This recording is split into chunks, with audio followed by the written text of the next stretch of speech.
Is Vince McMahon his own worst enemy? Yes. Yes, he is. Terribly so.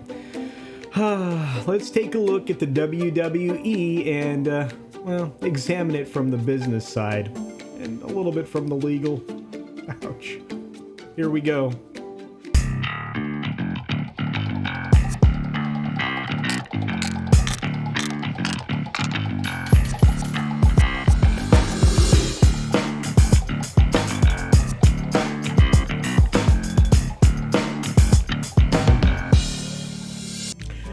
You probably already know this, at least if you're a wrestling fan or you just pay attention to the media space. Vince McMahon had to step down. The reasons why? Well, not exactly great. And we'll go ahead and take most of this from an article written for Variety on the VIP section of their pages of their trades, the Variety Intelligence platform. This is fun. Well, maybe not so much for the McMahon family, but from the headline, Vince McMahon's latest scandals jeopardize WWE's media expansion. And they've been expanding a bunch, as the story will go on to tell us, but they were growing like a weed. The former WWE CEO and chairman, Vince McMahon, is facing his greatest test since federal government indicted him on conspiracy to distribute steroids in the early 1990s. McMahon temporarily stepped down from two of his three major positions that he currently holds in the wake of a scandal that was just broken by the Wall Street Journal. I guess they found out that he had engaged in a adult relationship with a WWE paralegal. And, well, he wrote a check for $3 million and an NDA that said she couldn't talk. So the Wall Street Journal basically published this as just the latest in a series of NDAs related to adult behavior by McMahon, who had already taken leave from his roles as chairman and CEO when his daughter, Stephanie, stepped in on an interim basis, so to speak. Since joining WWE, the new brand officer is Nick Khan, or I guess that position has been held by Nick Khan for, well, since 2020. And from that point in 2020, Khan has utilized his links to the entertainment industry to significantly expand WWE, not just on TV, but on streaming. And the rights to the WWE network, of course, went to Peacock in the US in 2021. With Disney plus Hotstar in Indonesia, that was the first international sale of rights in January 2022. The Peacock deal also included rights to new exclusive shows, the first being WWE Evil, which also aired on USA, I guess the USA Network, right? WWE markedly upped its partnership with A&E Networks, which began in 2019, commissioning 8 biography-style specials for WWE legends, which in 2021 became A&E's most watched series. Makes a lot of sense, a lot of wrestling fans out there. Things expanded in 2020 with the commissioning of WWE's Most Wanted Treasures, also debuting in 2021. The two companies were producing together or partnering for 130 hours of new programming content across the two new series, which was a brand extension of WWE Rivals. Now, Netflix gets involved because of Khan in Q3 of 2020, where WWE and Netflix were partnering to make a multi-part documentary on Vince himself. Well, based on a lot of crazy things recently, and most notably the stuff going on with the Wall Street Journal, Netflix is in the position where they're having to, well, write that completely off. Netflix scrapped, according to the article, its McMahon documentary, which was in post-production, meaning it was already done. And all they had to do was edit it and put music in the background, etc. You know, post-production.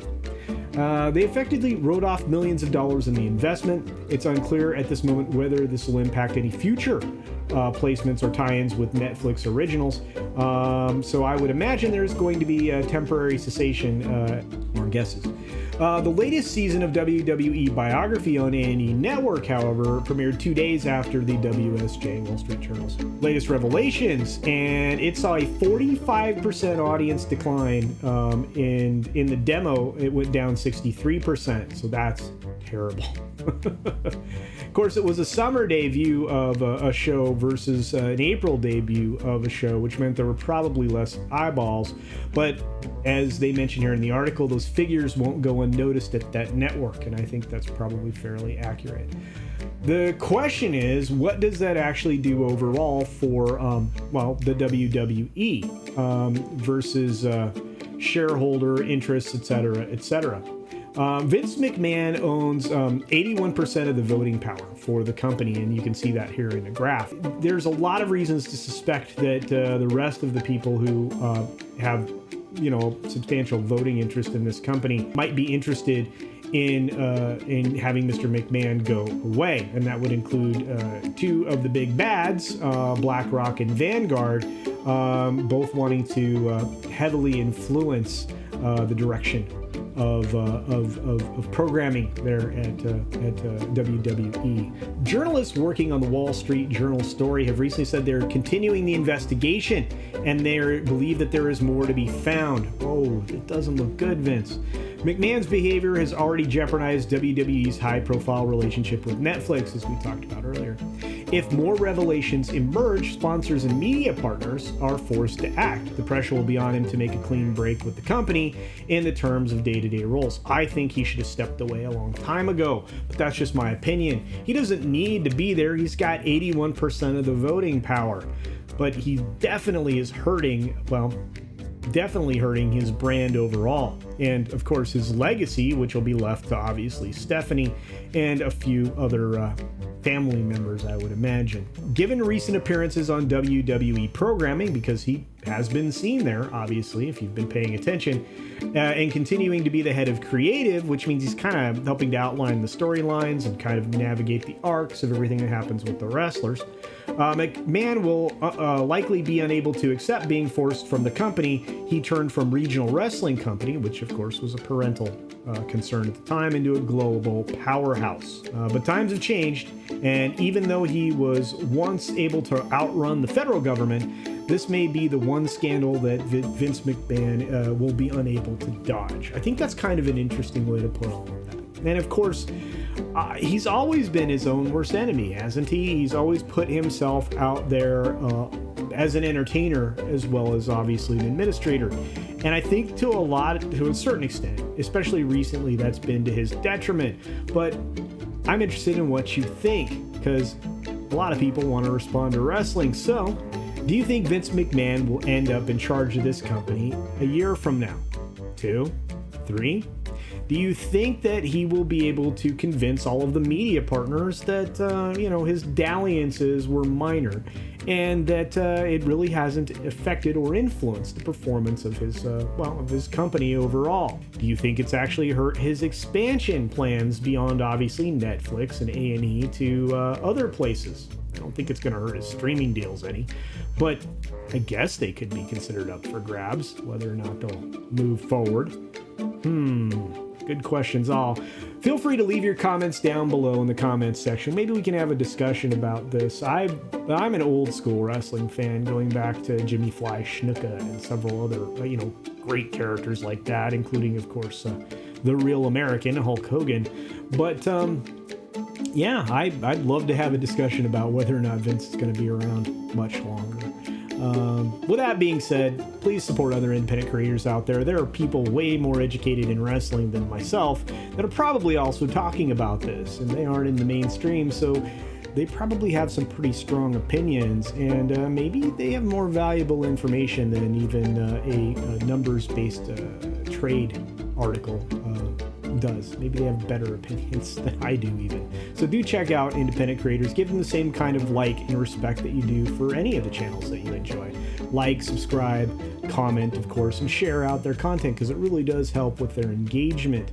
And of course, I have to end the video the same way I always do. Be sure to take care of yourself, take care of others. Wash your hands, of course, because it's good hygiene. And until next time, bye.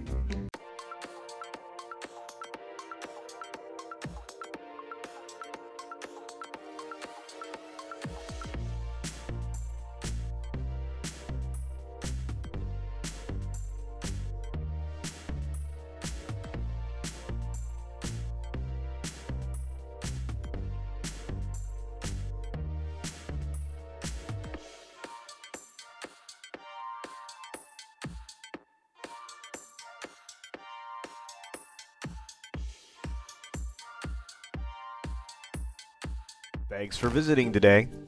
Be sure you're subscribed and hit that for alerts. Yay! Of course, like and share all of the videos that you can, as it helps with the algorithm. Have a great day.